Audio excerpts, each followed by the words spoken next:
Are you awake? Are you alert? Are you alive? Are you enthusiastic? I am getting pumped with this pre-show music. If you're pumped, let us know in the comments. Let us know where you're joining from.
With less than a minute left to go, do me a favor, let me know where you're joining from. I want to put your name up on the screen. I want to share this hour with you and show off who all of my awesome friends are.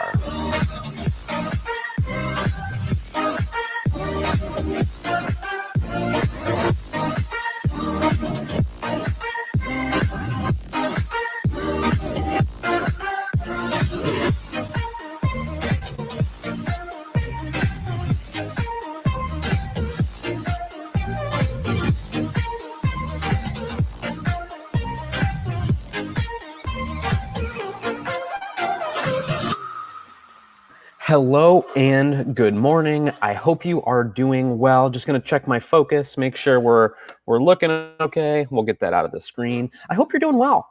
I hope you're having a good day. I hope you've had an awesome week so far. It is flying by. Yesterday, I looked at the clock and I was like, whoa, it is already 4 o'clock. And I thought it was like 1. It's just been flying by because time flies when you're having fun. And that's what we're going to do today. We're going to have some fun. We're going to talk a little bit about the Sigma Cine Lenses, but we're going to take that a step further. We're also going to be talking about different cinema-related things like focus and all the different things that Cinema Lenses have to offer, why they're different. And I want to jump right into the content. But before I do that, I want to say hello to a few of our friends. Hello, Tim Hoffman. Hey, man, I hope you're doing well. I haven't talked to you in a bit. Coming in from Boston. Sorry, I can't just say Boston. I have to say Boston. I'm weird, I guess. Hello, Mike Vrobel from Copley, Ohio. I don't have a Copley accent. I need to work on that. Hello, Mr. Matsumoto from Chicago, another member of our Sigma fam. So these are just a few people. It looks like we have about 10 or 12 people joining us. So I want to get right into today's content. Let's bring in our presenter and my good friend, Mr. Sigma Brian. I'm sorry, Mr. Brian. Hey, Linhoff. TJ, how you doing?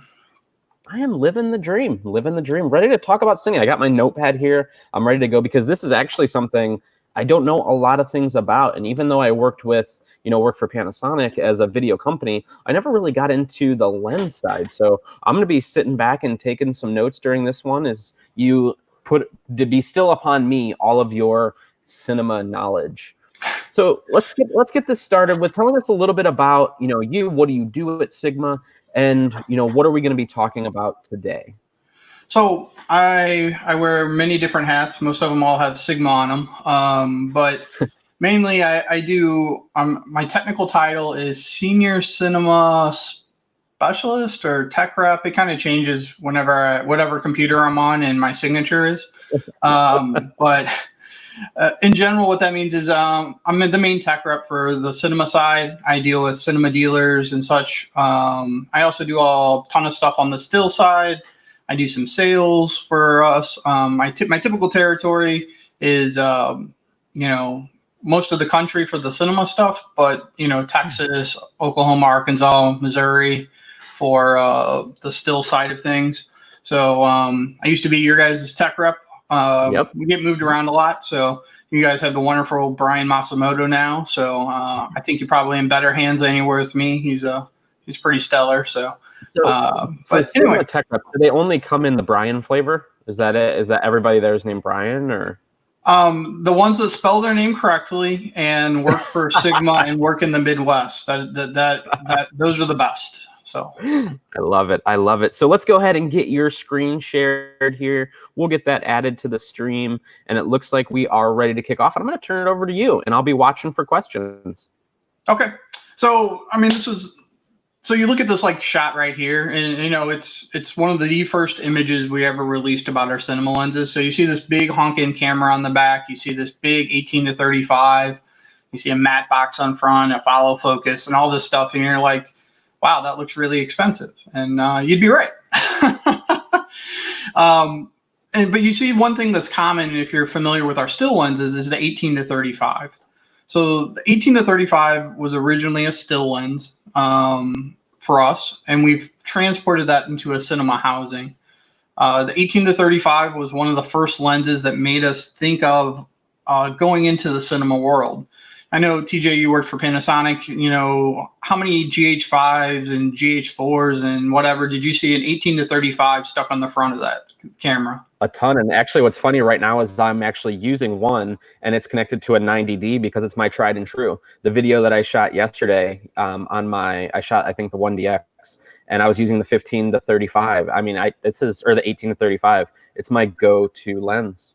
Yeah, so the 18-35 was meant to be just like really cool, kind of wonky still lens. Let's do something cool. Let's make a 1.8 zoom. Nobody's really done this. Let's do this. So we made it, but the video world latched onto it because one of the keys to it's changing now, but back when that was released, almost all of your video cameras and even into your cinema cameras were using an APS-C size sensor or a crop sensor. So that you were able to get a 1.8 aperture on that and still get full coverage was kind of revolutionary. And then when you go to stuff like using a Metabone speed booster and such, you could use it on like a GH4, GH5 to get more light and keep your wide. It was pretty amazing. And so that kind of use of the lenses in the video world sparked Japan's interest in moving it to the cinema world. So let's see if I can work a slideshow. So, this is kind of just a little blurb, but, in 2012, we reinvented ourselves as a company. We went from a producer of, good quality lenses, but at a lower price point, to making lenses that can compete with anybody's at a great price point, comparatively so. And with that launch and that image quality rebrand, it allowed us to move into the cinema market, I guess. I don't know. That sounds weird. Okay. Wonderful thing about live streaming and you recording this, TJ, that will live on forever if anybody ever watches this again. But in 2016, we launched the lenses, the cinema lenses. So just kind of like a blurbs in general, everything we make is pretty much made in Japan. There's very, very, very, very few components in any lens that we don't source in Japan or isn't actually made in our factory. The idea is to be what we call vertically integrated, where we can pretty much control the quality control of every single product. And that allows us amazing quality control checks, which is very important for a cinema lens. So, I mean, we even make, this is a shot of like screws being made. I mean, it's pretty crazy, but we actually make stuff like that in our factory because the tolerances have to be so tight. This is a still lens one. This is one of my favorites is somebody actually sits there with a little gun and hand paints switches. and just a cool shot of aperture blades. So let's kind of dig into this. I mentioned it earlier. The 18 to 35, it's the same optical quality as our cinema version or our still version. It's the exact same glass inside of it, but it's like the stuff on the outside that makes it useful. Our 50 to 100 is the kind of the brother to the 18 to 35. It's that kind of shallow depth of field. You can get a great look between those two lenses. If anybody was getting started in shooting video, I just tell you, go buy those two. Whether you have a small budget and you're just getting started, buy the still version. But if you're moving on to higher quality productions, the investment in the glass will save you money in the long run. And I will discuss that. Why? So here's this so beautiful graphic, and I'll kind of go through it and discuss a couple things, and as I hit a point, why it's important in a cinema glass versus a still lens. So on the front end, every cinema lens we make, and this goes through other cinema lenses in general too. So like if you go from like a Zeiss CP3, or you move over to, Leica lenses and their cinema versions, they all have the same outside diameter on the lens. So let's say we pick this guy up here, outside diameter is this part right here. So they're all 95 millimeter front ends. Why is that important? So when you're going to put, like, typically on this what's called a matte box. Matte box is kind of like I can't think all of a sudden. It's going to be your hood that you would have on a still lens, but it's made for cinema applications. Every still lens is going to be a little bit different. We make a lot of 82 millimeter front ends, but take, for example, our 105 millimeter, our 105 is, 105 front end, whereas in the still lens, we've somehow managed to shrink that down and still make it a 95 version. When you look at a still lens, most of our still DSLR lenses still have a focus scale on that, but those are always just a guesstimate. It says it's in focus at 8 feet. It's roughly 8 feet. I would never, bet my life on that at all. But when you go to a cinema lens, kind of put this up to the camera, and you'll see the scale right here. I'm going to get you in focus. And that scale, it'll allow us to kind of rack back and forth, but there's actually a distance there that will allow us to know, okay, I'm at 3.6 feet. I should be in focus from the camera at 3.6 feet. And that's important for people shooting videos because they'll, especially higher end narrative stuff, because they'll mark that distance off. And if that is not accurate, and you walk through and maybe it's actually in focus at 4 or 4.5 feet, then your shot's blown. So a question on that, is that Sure. based on the front of is that measured from the front of the glass, the back of the glass, the sensor? It's from the sensor. From Just the like, sensor. Okay. yeah. So every single camera is going to have a little mark, like right up here, to tell you where your sensor is. It's a measurement from that spot. So Perfect. On our zooms, we have a much longer. So the other thing on that with the focus ring is it's a much longer throw. So I can gradually pull in focus, and that move is just very small and gradual. If I go move to a still lens and I make that turn, I could suddenly go from 4 feet to 10 feet where my focus is adjusted. Now, I'm going to show a video a little bit after we go through this. That's going to talk about focus and rack focus and explain some of these with some images. That makes an image is worth a million words, especially with this type of stuff. The other thing is our zooms, like our 18 to 35 and our 50 to 100, they have a 160 degree focus pull or a zoom pull. So you can do a gradual pull in, and it's not going to suddenly jump. And just the feel of it's much more stiff and easy to use. Let's see. Our cinema lenses are fully metal. They need to take a beating. They're fully weather sealed. I think Brian was asking why are they so much larger is because of the mechanics inside of it. The mechanics and being able to, sometimes you don't need to make the lens larger, but you want to have all your lens to be a similar size also. That size will allow you to balance it more if you're switching lenses in and out on a project. Say you go from a really big heavy lens to a small lens and you're on a tripod or in a gimbal or something, you have to totally rebalance it. So when you switch those up and you keep size relatively the same, it makes it much easier to switch things in and out also. There's a cinema lens is going to come in one different mount than you're used to seeing in a still lens, and that's called a PL mount. PL stands for like REPL. The company Alexa made a standardized mount for cinema. It's a big, heavy mount. So when you're on a production or whatever, this lens is relatively small and light for a cinema lens, but you got to think of, if you ever seen any kind of behind the scenes and you see these big, huge lenses, you need a really durable, strong mount to make sure you're not getting flex in that or anything. So that PL mount's kind of the higher end industry standard. You're starting to see other, EF from Canon is still very common. We do make an E-mount version of the lenses, and that's pretty specific to Sony cameras in general, so it's not quite as widely adapted, whereas the PL and EF, you see those across the board in all your different cinema camera manufacturers. The other key here is what we call like standardized gearing. So this gear right here is in the exact same spot on every single one of our lenses, and that goes to size also.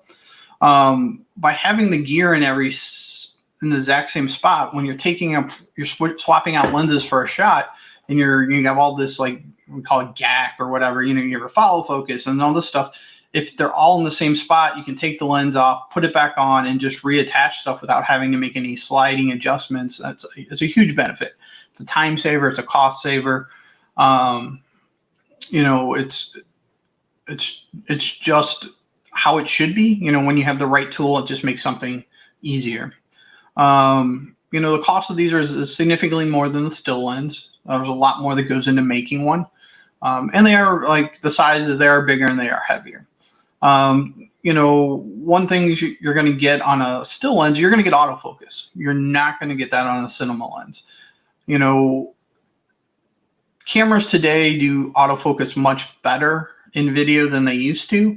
And there's a lot of assists to make it work better. But at the end of the day, autofocus in kind of like a narrative type style of video is still kind of obsolete. People use it for certain shots and whatnot, but in general, it's kind of like using an auto mode in your still camera. The camera is going to do its best to guess what you want, and it's probably not what you want. The same with autofocus. Autofocus tends to, maybe it's going to focus on the face that's closest to the camera. Well, maybe you don't want to be focused on the face that's closest to the camera. You want to be the third person back. And the only way to really dial that in is with a manual focus. Or maybe you're doing some dialogue and you want the focus to float in between. So having the ability to manually focus, but manually focus very accurately, is where you kind of see the huge difference between a cinema lens and a still lens. There's no standardized gearing. You can put like rings around it to use follow focuses and things like that. But in general, the standardized gearing is kind of you'll have to change it as you do each camera. But the cost is there. If you just need, you can't afford, $4,000 for a lens. There's nothing wrong to be said. You can't use a still lens. The still lens will allow you to, get started and get going. But in general, when you dig deeper into your video game or whatever, the cost saving and just having the right tool makes a huge, huge difference. Any questions, TJ, that I'm missing? It does not. It looks like I'm seeing Karna saying, loving learning new things. Okay. Fred says, hello, Brian Linhoff, our friend Fred there. Question just came in, is full frame 35 millimeter video sensor the same size as full frame 35 millimeter still sensor? So, no. In general, yes. So a 35 millimeter sensor, that's the definition, is that size. So, but when you move into a cinema camera, the idea of what that sensor size is, if the company was it's an easy way to kind of remember this. If the company was traditionally a still camera also, so somebody like Sony or Panasonic, Most of the sensors follow the same size as like a 35 millimeter still camera in size. When you move into companies that have always specifically pretty much just done video, like Ari or Red, they kind of throw stuff out the world. Red's the worst one. They have like, you know, their full frame sensor is actually almost medium format in size, but it's not the same size of any medium format camera that's ever been made. So it's just different. You know, even their Super 35 sensor, their APS-C size sensor, is a little bit bigger than your traditional 35 millimeter sensor. So you really have to read specs when you're looking at kind of like a video camera to see coverage. All of our full frame primes will cover a full frame sensor. They'll even cover that larger format sensor on the Red. In the APS-C world, it'll cover our APS-C lenses or Super 35 lenses will cover everything, but of course, one of the Red cameras at the highest resolution. But now we're getting into a little bit of minutia that you might all be a little bored with. So move on. I can talk about minutia to the end of the world. So let's move on to something good. So my dad was a carpenter, and he had more tools than I know what to do with. I still have tools out in my garage that I don't know what to do. I wish I had paid attention more when I was younger. But at the end of the day, having the right tool, the right job will make your job easier. Could you build a house with a $30 hammer from Lowe's? Yes. If you spent $400 for a really good nail gun, I don't even know if that's a cheap nail gun or not. I just kind of went on Home Depot or Lowe's and kind of looked at, pulled off some stuff. But the analogy works, right? That nail gun is going to let you do the job faster, quicker, more efficiently, without, you know, maybe injuring yourself and having to have 4 different hammers for 4 different jobs. You just got to buy the right nail to put in the nail gun to nail what you need. The initial cost is much higher. I mean, you know, what is that? 10 times as much? A $30 hammer versus a 4, you know, my math skills are failing me, but you get the idea. So a $4,000 lens versus a $800 lens, at first you're like, why is that so much more? And why would I want to spend that money? It's really the cost savings when you go into and you start working in your production. You know, it's the time saved in swapping lenses. You know, you can get your shoot done faster, quicker. If you're paying people to work by you, the cost of, you know, maybe you're using still lenses and it takes you an extra hour to flip your lenses around versus a cinema lens. Well, if you're paying those guys, you know, $50 an hour, that cost adds up quickly, and over even a short production, just the cost of having the right lens could pay for itself. You know, the idea of being able to pull focus quickly and easily and accurately can make reshoots and making sure that you're getting the shot done the first and second time, not the 4th, 5th, or 6th time. All those little things add up to making it a tool that costs more to begin with, but will save you time and effort and money in the long run by having the right tool. So this is kind of talking about that. So, you know, in general, you know, our art lenses are designed for professional photographers. Our cinema lenses are designed for professional filmmakers. I don't expect you shooting YouTube videos of your daughter making slime. I would never pick an example that happened in my life with a $4,000 cinema lens, unless she, you know, had, you know, 50 million followers and, you know, is the most epically cinematically produced slime video you've ever seen in your life. Using a still lens will be perfectly fine for that, or even your iPhone. But when you move on to wanting to create a very professional looking piece, having the right tool to create that just makes your life a lot easier. So this is the video I'm going to show. I'm going to skip ahead to 2 minutes and 48 seconds. When it comes to camera movements and angles, on television, rack focuses range from barely noticeable. So I'm going to kind of pause it back just a little bit. So what we're going to kind of show here is we're going to talk, you know, I talked a lot about focus so far, and that's what I'm going to kind of discuss now. Is this video from No Film School is excellent. They do a very good job of explaining different techniques and what is a rack focus and why you need a lens that will grab focus but allow you to do focus very, very gradually. So I'm going to just let this play for about 2 minutes and then go back and kind of talk about it. TJ, can you just make sure that I'm getting sound coming through? I think I have it set up coming right. Through. But, Yep, okay. it was coming through. Okay, so here we go. Rack focuses range from barely noticeable to extremely obvious and eye-catching. A rack focus tends to go unnoticed when it's used to simply keep a subject in focus. Watch here as the two characters stay in focus as they approach the camera. Now pay attention to the light in the background and you'll notice it gradually falling out of focus. This is a necessity of filmmaking and it feels natural. Therefore, we tend to not register these types of adjustments in focus. For the sake of comparison, here are two examples of a character approaching the camera without any adjustment in focus. These moments don't feel natural and lend a sense of uncertainty. Rack focuses also work great for conversations where one character is placed in front of the other. Racking back and forth between each character is a simple and effective way to film the scene. Again, the racking back and forth doesn't call attention to itself.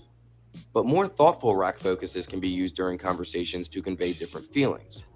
Watch how the two rack focuses during this exchange from Sunshine lack consistency and force us to be a little unsure of the situation. Just to make it absolutely clear, there's no way we're going to do that. Do I have to spell it out for you? A rack focus can even be used for the sake of visual humor. Watching these two examples as the joke is revealed by bringing a character into focus. Come on, Cap. I speak for the rest of the board and Mr. Wayne in expressing our own excitement. But perhaps the best function of a rack focus is to simply divert our attention from one thing to another. When watching the screen, we naturally focus on whatever is, well, in focus, and we typically tune out everything that is out of focus. A rack focus merely guides our eyes to where the filmmaker would like us to look. But much more obvious rack focuses can be used to grab our attention and establish significance or gravity. This concept makes the rack focus a favorite for scenes involving guns. Racking from the gun to the character, or vice versa, visually conveys the magnitude of the situation. Showing us that something has some sort of significance is the perfect task for a rack focus. When an object transforms from blurry to sharp, it naturally grabs our attention. Take this scene from Whiplash, where a rack focus reveals the literal blood, sweat, and tears that the character put into his performance. Like a rack focus can grab our attention, it can also show us that something has grabbed the character's attention. A rack focus can show us a moment of realization. Meryl, swing away. Or it can help to visualize heavy consequence.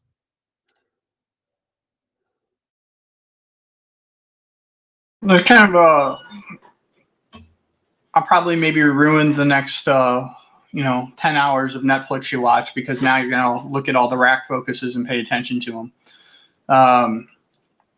But the idea here is to with a manual focus lens that allows you very, very subtle changes in your focus, you can do these type of things accurately. So I'm gonna kind of scroll back here a little bit, see if I can find the.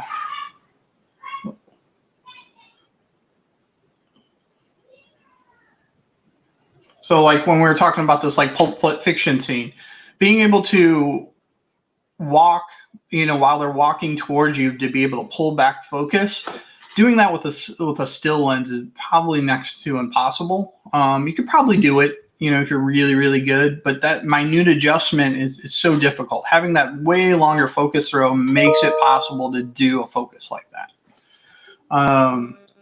When we go back to like this kind of like back and forth rack here, you see this all the time in any type of drama or any type of narrative type of work. It just, it's one of the most commonly used things. You'll see the focus back and forth to who's speaking. If you don't notice it, it's done really, really well. But once I've pointed it out to you, you're going to notice it. And I'm sorry.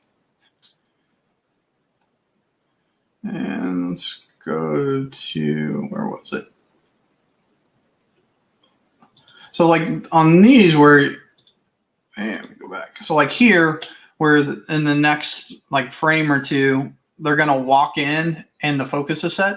Having an accurate distance, the distance scale I talked about. So the way you would set the shot up is you would put a mark on the floor or whatever and say 6 feet away from the camera. When they walk there, that's when they're going to be in focus. So the actor is going to walk to that point and stop and know that you're going to be in focus. You could do a bunch of test shots. You could easily do this with a still lens, but you would have to set that up and practice that to make sure it was happening, because you want to be accurate. With this, you could set it to 6 feet, maybe have do one test shot just to make absolutely sure your lens is hitting right. But relatively speaking, where everything should be, and it'll allow you much quicker setup. Any questions, guys? It doesn't look like it. We're all taking notes and learning away. Of uncertainty. So let's talk a little bit about accessories. So one of the keys to anything is, you're a still photographer, right? You have your camera, you have your lens. If everything goes your way, you can go out shoot. At 7 o'clock at night, the sun's going down. You're going to get some good light. You don't need anything else, right? But what if you want to shoot at, your senior? You're going to go shoot. It is only available from 12 to 2. What are you going to do? But they want to be shot outside. You're going to bring accessories along to shoot properly. So with any type of production, with cinema, they work long hours. They need to control the light, control what they're looking at. So they're going to have the proper tools to do that. And that's where the accessories really come in. There's more accessories in the cinema world than you even know. I still see stuff today. I'm like, I have no idea what this does. And then somebody explains it. And I'm like, oh, that's pretty genius. So I'm just going to kind of go over the main ones, and the ones I think are really important for you to be able to know about and use if you want to use a cinema lens. The most important one to me is a follow focus.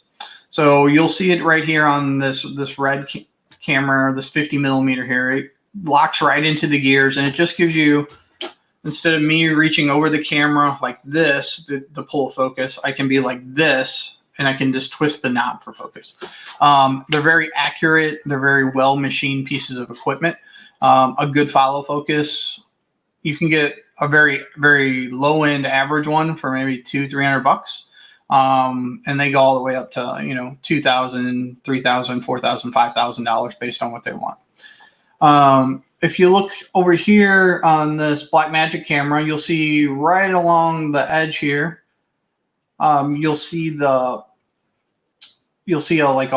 motor attached to it, and that's a wireless follow focus.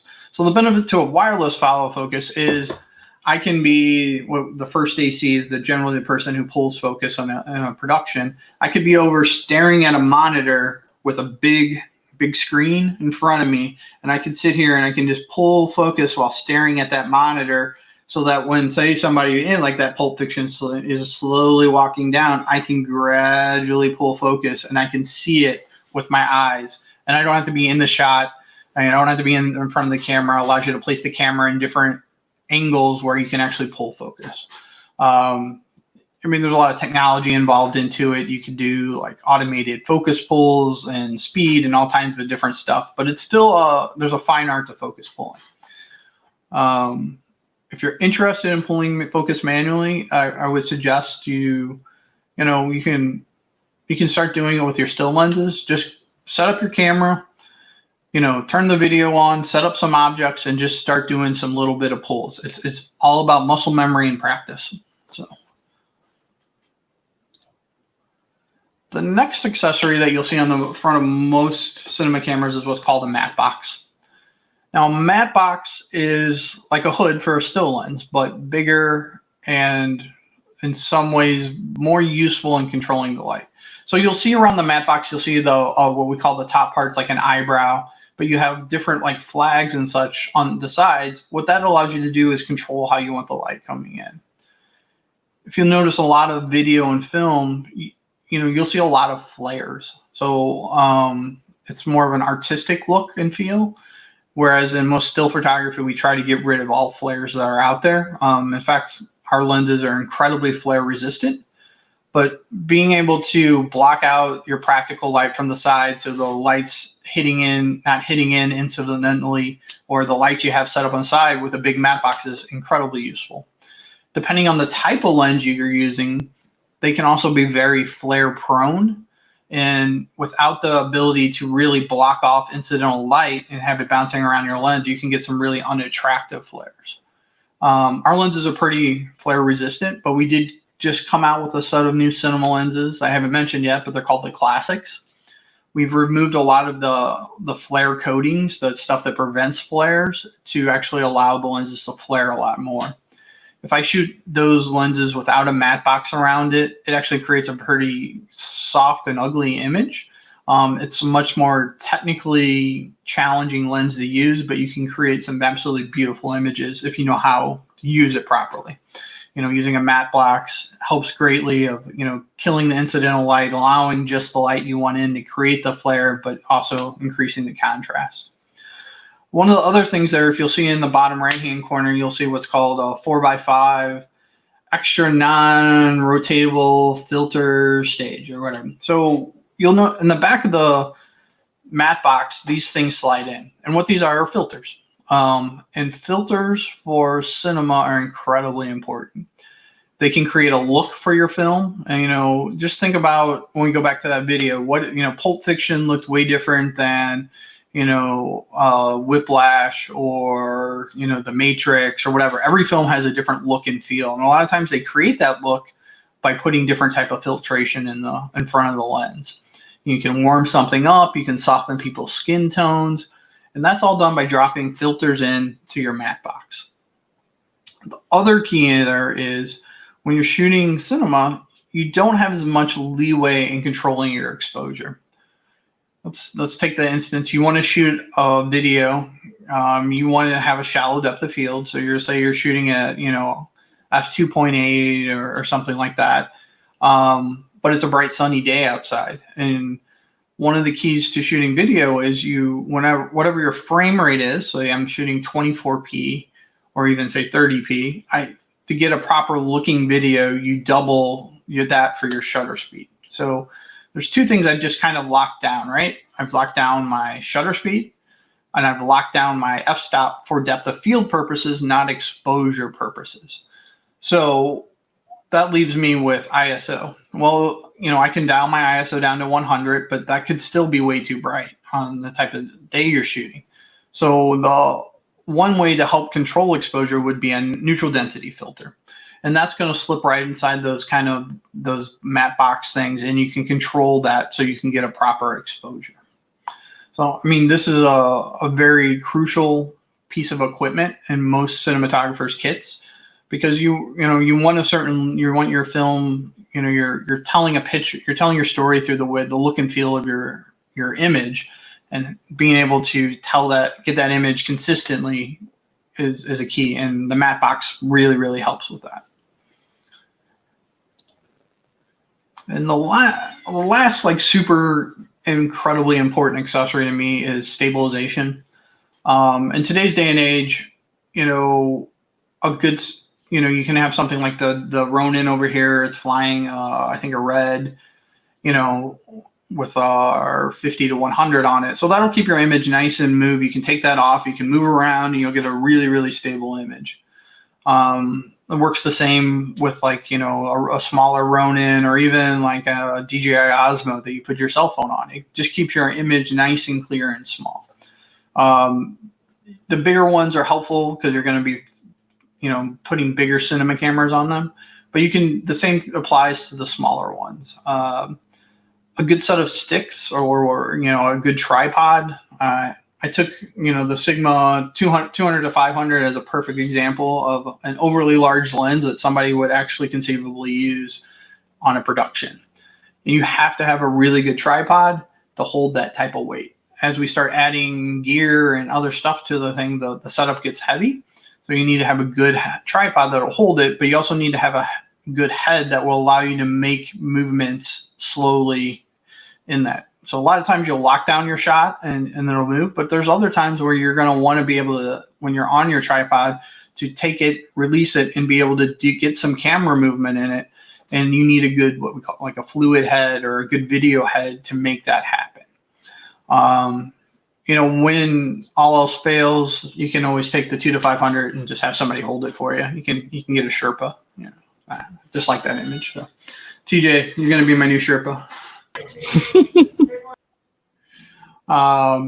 So last a little video trailer here is a little bit of backstory here. So Top Gun was supposed to come out this summer. It's coming out in December now, and hopefully. But we've become the A lens for this. And what I mean by A lens is probably 90% of the production or more was shot with our lenses. In the world of cinema lenses, the Sigma Cine Lenses is an affordable set of lenses. You can easily purchase cinema lenses that are $20,000, $30,000, $40,000. And when you're talking about a film like Top Gun, when they have millions and millions of dollars of budget, the director of photography has pretty much the choice to choose whatever they want. Lens manufacturers kind of line up to be able to have the prestige of saying that. That's why I'm talking about it, right? But the idea that our lenses were used to shoot Top Gun as the main set of lenses for a multi-million-dollar production speaks to the lenses and just the overall Sigma quality of lenses. He could have chose anything. He chose Claudio Miranda chose what he thought worked the best for him and his production and the quality. Claudio is notoriously known for wanting very, very clean, sharp lenses. And, he chose ours. He's shooting along with a Sony Venice, which is a higher end cinema camera. It covers the full frame. So the idea though here that, he could easily have chosen a different manufacturer that costs a lot more to work with on those, the relatively compactness of ours, but with the quality of the lenses really spoke to him. I love watching the trailer, so I'm gonna make everybody watch it and make sure you go to the, 12/23. We're all going to the movie theater. TJ's paying, I heard. Raul.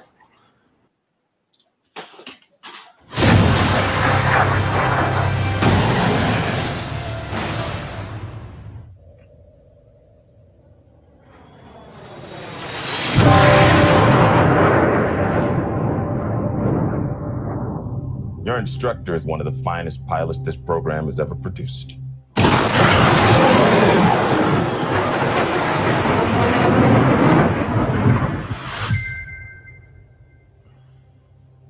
His exploits are legendary.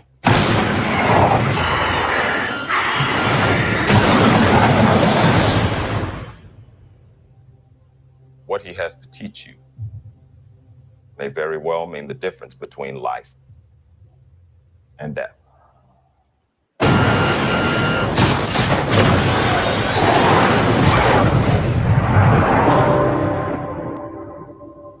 Your reputation precedes you.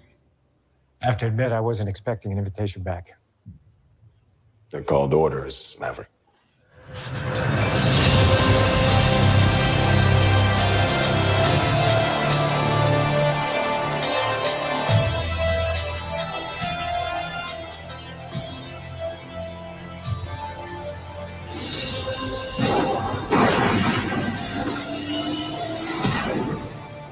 Aviators, this is your captain speaking. Today's exercise is dogfighting. 2 versus 1? Hey, you gotta be kidding. What the hell?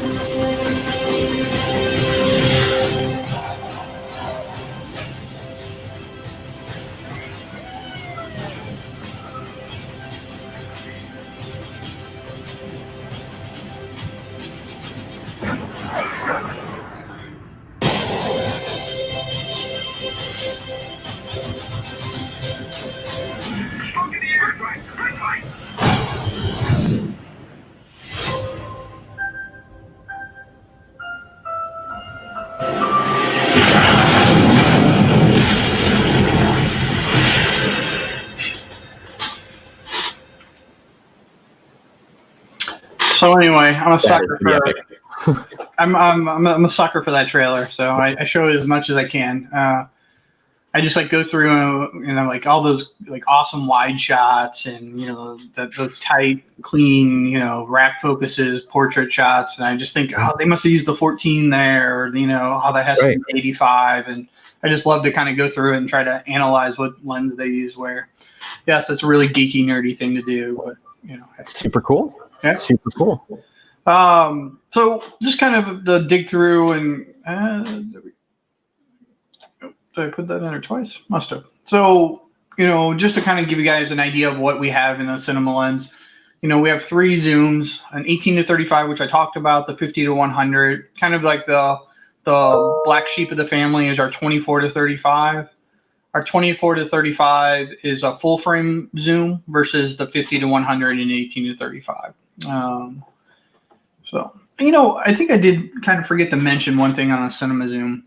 If you notice on each one, there's a T number, and that's called the T-stop. The T-stop is an actual measurement of how much light is hitting your sensor versus an F-stop, which is a theoretic, it's a measurement of how big your aperture is. So what does that really mean? So in theory, you could have an f1.4 lens, but it could have a T-stop value of 4. Is that likely to happen? No. I'm just trying to exaggerate the example there. So why is that important? So it's very important when you're mixing and matching lenses to know when you set up a huge lighting setup that the same amount of light is still hitting the sensor when you switch lenses, as opposed to an f-stop, which is not as a scientific of a value. I guess it is scientific, but it's not accurately giving you a super accurate measurement on how much is hitting the sensor. And I do have a practical example of that. So I talked about them a little bit. I don't know if you guys can see it or not, but this is what we call our classic lenses. So what we've done is we've changed the coatings up. The lenses flare a lot more, but by changing those coatings up to create that flare, it's messed up transmission, so to say. And that transmission, so these lenses become a T2.5 lens as opposed to a T1.5 lens. And so that changes, how you light a film and everything. So having that accurate knowledge is really important. And then within our prime lineup, we have 10 different primes. They're all full frame coverage. They'll cover even what they call the Monstro, which is the red medium format size, or the Alexa LF, which is a larger than 35 millimeter, 35 millimeter sensor. They will cover it. So the 10 lenses are the 14, 20, 24, 28, 35, 40, 50, 85, 105, and 135. So it's a complete set. My favorite lens in the whole setup is the 40 millimeter. It's the first lens we designed specifically for cinema first, and then released it as a still lens. So if you were ever to buy one of our still lenses for the most cinematic use, buy our 40. But I love that lens. It's the most optically perfect lens I've ever shot in my life, and it's stunning. So all the lenses do come with not necessarily a tripod collar. They come with a lens support. So you'll notice at the bottom there's a little piece sitting at the end, and it works a little bit different. It kind of performs the same, function as a tripod collar, but it's going to support the lens at the long end as opposed closer to the sensor. So you're basically going to have your camera still bolted down, whereas a tripod collar, a lot of times you're going to have the camera hanging off the back end with the center of your weight. So to be honest with you, our lenses are so small and compact. Whenever I've used them for any type of production, except for the 50 to 100, I typically just leave the lens supports off, but they're there in case somebody needs them or feel the need to them. With the PL mount, it's such a solid mount. It really doesn't need, you're not going to get any flex or anything. So, locking down our smaller 24s or all the way up even to our 105, it's just rock solid. That's basically it for me, guys. Anybody have any questions? DJ, you got anything for me? I do not. So what questions do we have? You just answered Brian's question about, the tripod collar in there. But guys, let us know what questions you have. And it doesn't necessarily have to be about lenses. It can be anything in the cinema area? You know, there's a good chance that Brian has that answer for us. So while you're getting your questions together, I want to talk to you a little bit about a few of our announcements. Number one, the Talking Pixels podcast. This launched a couple weeks ago. I believe we're up to episode 6 or 7 now, and it talks all about the business of photography. So we don't talk about gear. We don't talk about sales. We don't talk about any of that. We just talk about the business of photography and how you can take your hobby to a career. So if you just do a search for the Talking Pixels podcast, you'll be able to find that podcast. And we post every couple weeks, every 2 weeks. We do a new episode, and a new one should be coming up this Friday, actually. We'll have to get that posted. So definitely check that out, especially if you're into the business of photography. Now, the other thing is Pixel Photo Fest. This is right around the corner, August 14th through 16th. And as of right now, it is full steam ahead. So we have some of the best photographers, but also the best educators in the industry that are going to join us here in Cleveland, Ohio. So you can see there a couple of the Sigma pros are on there, and the Sigma's going to be there with runs, rentals. It's just going to be an awesome hands-on experience. So you definitely want to get your ticket now, because we're actually running a sale where it's $100 off. So use code Lunch and Learn, and you'll be able to save $100. I want to also, hey, TJ. Yeah. If you want to learn how to light, you guys should go see James Smelter's class. That's my, out of all those, you go see James if you want to learn how to light. So absolutely, he knows his stuff top notch. I've shot weddings with him before, and he's just so knowledgeable when it comes to lighting. So again, I promise you will not be upset if you spend this $100 to come do a 3-day intensive hands-on workshop style classes. So if you use the code Lunch and Learn, you'll save $100. Easy. Look at that. You just saved. You put $100 in your pocket. You saved it. So I also want to let you know about our weekly photo contest. This week's theme is summer. So that could be somebody named Summer. It could be summer vibes. It could even be a photo that reminds you of a summer-like atmosphere, like this one here. Even though this was shot in December, it still reminds me of summer. So all you have to do is follow us on Instagram at the.pixel.connection, and then use hashtag #thepixelconnection and hashtag #pixelsummer, and that's how I'll know which ones you are entering into our contest. I also want to let you know, for a couple more days, Tether Tools is doing 10% off, so that goes until May 31st. And I also want to let you know about Sigma. We're actually raising money for the Cleveland Food Bank with Sigma's help. So 5% of your lens purchase, whether it's that new Cine lens that Brian's talked about and you got to have it, or even a still-based lens, 5% of your lens purchase goes directly to people in need. And then if you're in need of a little bit of extra help, we actually have one-on-ones that we're doing as well. So if you want to jump onto a virtual session similar to this one, and you want to learn a little bit about live streaming, podcasting, about your camera, about photography in general, maybe some flash stuff, off-camera lighting, those are all things where we actually set goals for it with you, and you say, this is what I want to learn, and we build the course around you and your needs. So that is something available that you can click on the link here, or if you go to social.thepixelconnection.com, you'll see the option where you can book that virtual class. So guys, if you need absolutely anything from us, I just wanted to let you know that we are here throughout the week, all week. The only day that we're closed is on Sunday, so 10 to 7 throughout the week, and then we're here till 5 o'clock on Saturday. So there's our information. Let's see what other questions that we have here. A question that came in is, what is the cost difference between the still lenses versus the Cine lenses? So in general, there's no hard line, but our still lenses are typically anywhere from, say, like in our Prime series, from anywhere from $900 to $1,400, $1,500, depending on the lens. Some of our newer ones are a little bit more expensive, like the 2840 and 105. Our cinema lenses range, the primes, individually around $3,500 to $5,000.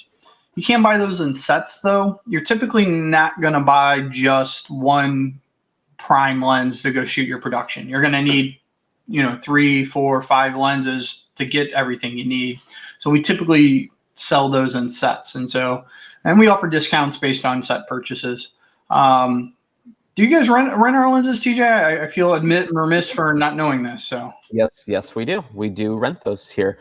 We have a couple. I want to say the 50 to 100, the 18 to 35, and then what's, guys? Is that a prime? I think it's a 20 mil prime. Yeah. And the 18 to 35 and 50 to 100 is the set. I would tell people, if you're looking to get into your first set of cinema lenses, that's who I would definitely that's where I would definitely look into. Especially maybe just come in and rent them, try them out, see how it does. I'm a big believer in trying the different ones out, especially to see if it's right for you. So. And I also wanted to let people know that you guys are doing a contest as well. So this is the Sigma Shot at Home contest. So there's a ton of contest rules, but if you go to sigmaphoto.com, let me back up here.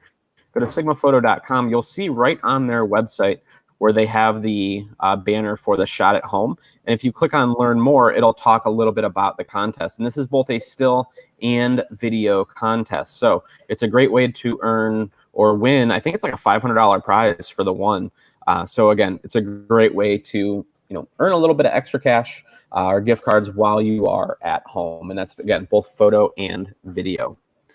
So a question that came in, how does the pricing of Sigma lenses compare to other lenses on the market? Because I know there's Zeiss, there's I don't even know how to pronounce this one that's in the chat, that Ingenue. How does the pricing compare to the other lenses that are on the market? I know in store, the Sigma, there's a lot of value built into those, and there is quite a bit of cost savings. Is that the same on the Cine line? Yeah. So as far as cost, Ingenue is a famous zoom maker. So they have a series of lenses called the EZs, which they're nice, excellent lenses. But they run anywhere from $10,000 to $15,000, where ours are sitting at about $4,000. So there's then you can move into say the Zeiss Supremes, which is Zeiss's high-end cinema lenses they just came out with, and those run anywhere from $18,000 to $20,000 per lens, where our primes are sitting at $3,500 to $5,000. So it's relative. When you speak in relatives, ours are very cost efficient. Yeah. But it's all relative, what you're used to spending and what you're using it for. So. Absolutely. Well, thank you so much for joining us today. I appreciate your time, Brian. Thank you for all this knowledge. Again, I know I learned a lot, and I hope everybody else out there did as well. We will see you guys again tomorrow at the noon time frame for another Lunch and Learn. I hope that you enjoy the rest of your day.